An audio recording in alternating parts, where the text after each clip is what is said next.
Okay, so don't laugh, but this is something you need to think about as we're driving this today. The Lexus RX, the Porsche 911, Chevrolet Corvette, and Ford F-150 are all equally as important. Why?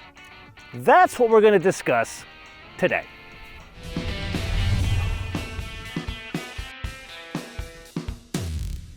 Yes, quite a statement, but there are two facts to back that up. I will share one of them with you now. This is the best-selling vehicle Lexus sells by far and has been that way for over 20 years. With that, we need to press on to what is actually propelling this vehicle. We are driving the hybrid today. Now, there are going to be a number of hybrids in the new RX world. There's going to be a basic hybrid, which this is, kind of like a Prius, no plug-in. Then there's going to be a plug-in, and then there's going to be a 500F Performance. We will drive that in a separate episode. Back to this one. It has, shocker of shockers, a 2.5 Atkinson cycle 4-cylinder engine, 190 horsepower, 233 pounds of torque, and a 246 total system horsepower. Sadly, Toyota does not break out the whole system torque, so I guess we'll have to extrapolate. Then there's the fact that this only is on offer as all-wheel drive. Now, what exactly does that mean? Well, there isn't a drive shaft connecting the transversely mounted 4-cylinder engine to the rear wheels. Instead, it's like the Venza, where there's an electric motor there.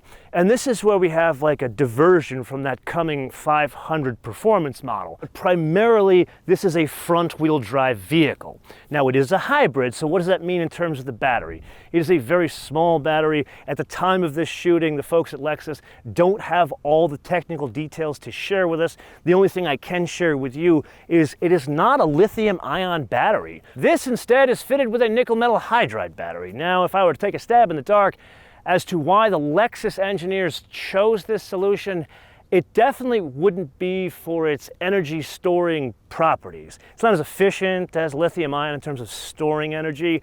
This is most likely because of cost. Then we have to get to the whole purpose of this vehicle, and that is efficiency in something that is mid-size and a crossover.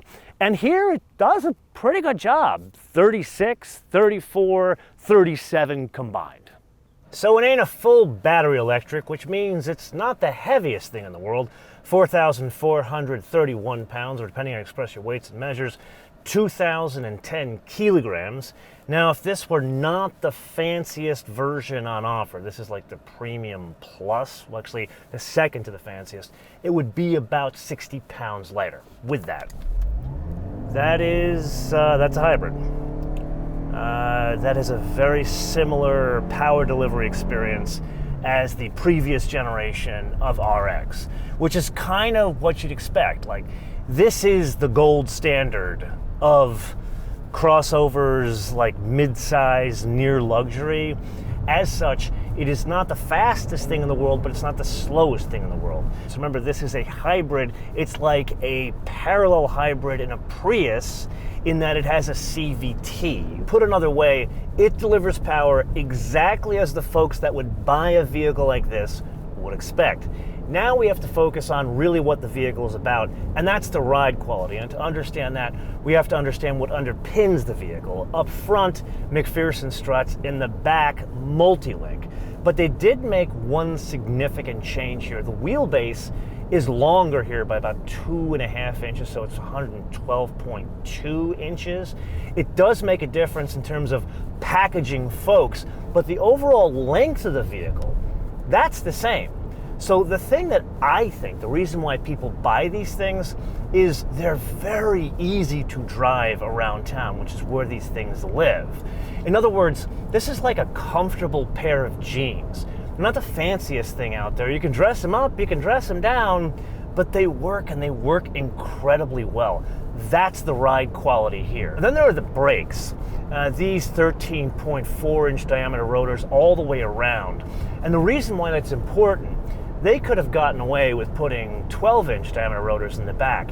And the difference there, there's controlled braking for a vehicle that's 4,500 pounds. And it's a big function of having more stopping power in the back, so you don't have it like fishtailing and basically getting this thing all out of sorts. Okay, you know I gotta show you a party trick. You know how these are supposed to be for practical people, and practical people, at least ones with a lot of money, they want electric folding rear seats. I never quite understood this. It's much faster to just put it down with a handle. But here you can press the button, the seats go down.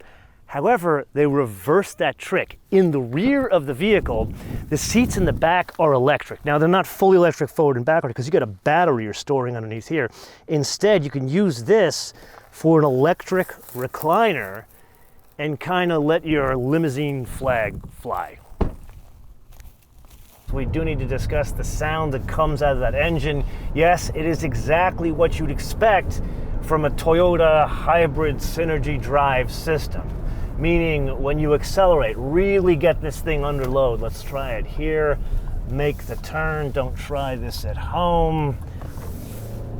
It sounds, man, it sounds strained, which to me sounds funny in a rather pricey luxury vehicle. It's the only thing I would change about this powertrain. It actually delivers power very well for what it is. It just doesn't sound good doing it. No, it is not that time to play your favorite game of mine, the options game, with today's contestant, the 2023 Lexus RX 350 Hybrid, because we don't have any pricing. You see, here's the script. We are just outside of Santa Barbara, California, where Lexus has decided to put on the international launch of this vehicle. And while they have brought some specs as well as the vehicles, they didn't bring any pricing information. But that does not stop us from taking a stab in the dark as to what I believe the pricing on this vehicle shall be. Now, if we were to look at the 2022 model as like a signpost, that was like mid-40s starting for the gas model and low 50s for the hybrid. So I guess there's gonna be a little bit of a bump, could be a big bump considering what's happened over the past 3 years. Gonna have to wait to find out on that. But either way, I'm looking at this as somewhere between $50,000 and $55,000 as a base price. Now there's a catch, because there's always a catch. This is not the basic vehicle. You see, there are different flavors on offer. There's a standard, there's a premium plus, and a luxury. There is no F-Sport on the hybrid, the 350 hybrid. So this one is one of the fancier models. I believe this is a premium plus. So it has more stuff fitted as standard. Like the seats are finished in leather with like a suede kind of finish. There's more adjustment to the seats.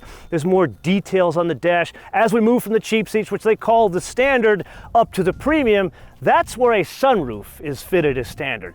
A lot of standard in this whole discussion. Now that sunroof, this is a big Hinweis, is a small sunroof, meaning it's over just the driver and the passenger, it slides and tilts. However, if one goes to a premium plus, that's where one can start fitting what you see here, which is the panoramic sunroof. And frankly, it's the only way to do these things because of the way the car is set up. So let's say for the sake of discussion, we want to spend a hell of a lot of money on a Lexus RX Hybrid. Things like a head-up display, traffic jam assist, a fancy big sunroof, 21-inch wheels, or dress-up bits on the inside. I'm guessing 65, 70 grand, and that's not including the destination and handling, which brings us to where these things are built. They're actually not built in Japan. Only a small fraction of them are, and that's the gas models. All the hybrids, at least for the North American market, are built in Ontario, Canada. So let's you and I cover a couple of notes. First and foremost, throughout this entire episode, you have most likely heard this vehicle beeping at me. No, it's not a function of me going out of a specific lane. It's not the lane keep assist. Rather, it's the driver distraction business in the vehicle. Basically, this vehicle is looking for my eyes, yes, even through my sunglasses, and it's trying to see if I'm distracted. I get it. It's a nice little function here, and it works for the new traffic jam assist. It wants to know that you're paying attention as the vehicle is sitting in stop and go traffic. Here's the catch with that. It's overly sensitive. So the choices are keep it in that mode where it's too intrusive, or you can switch it off completely. I would say there should be like a sensitivity adjustment there. Then there's the overall build quality of the vehicle. It's exactly what you'd expect from a Lexus RX. It's not quite the level of like an LC 500, but it's not like a basic Toyota. Now you and I need to put all of that aside because Suga-san and his color and trim team, I would argue, put a lot more time in this generation of RX than other generations of RX. Now, what do I mean by that?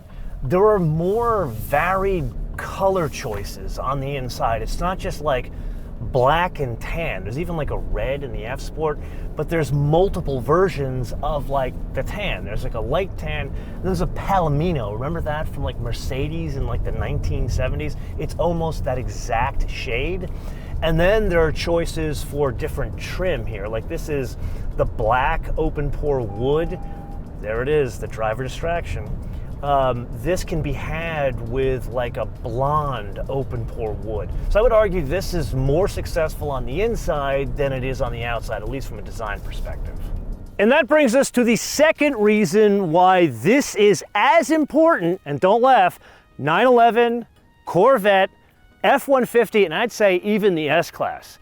You see, this is not only the best-selling vehicle for Lexus, it is by far the best-selling vehicle in the segment it competes in, and not by a little margin. Like, for example, this is 20% of the market, like against the Mercedes GLE and the BMW X5.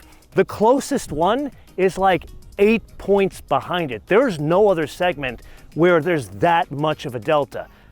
That's why it's as important as a Porsche 911, even though it doesn't drive like a 911. Which brings us to, what have we learned today? It drives like a Lexus RX. No surprise there. It is like the car that came before it, and it will be the same as it goes here in this generation and probably future generations, which brings us to the wish list.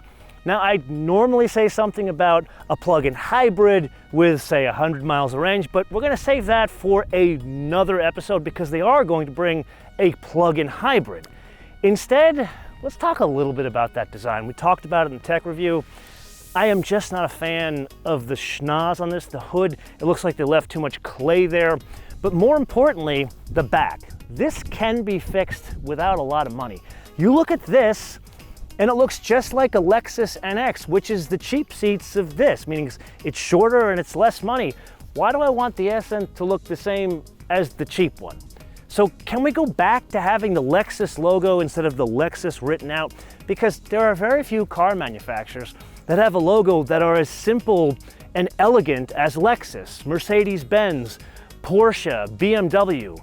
Own that rather than try to change that. So let's go to 2 separate lights and the logo on the back. But this is one man's opinion and the point of the episode where I turn this around to you guys to opine in the comments below or via our social media, MotoManTV all in word, MotoManTV all in word, Facebook, Twitter, Instagram. And with that, I do want to leave you with one tidbit of information here.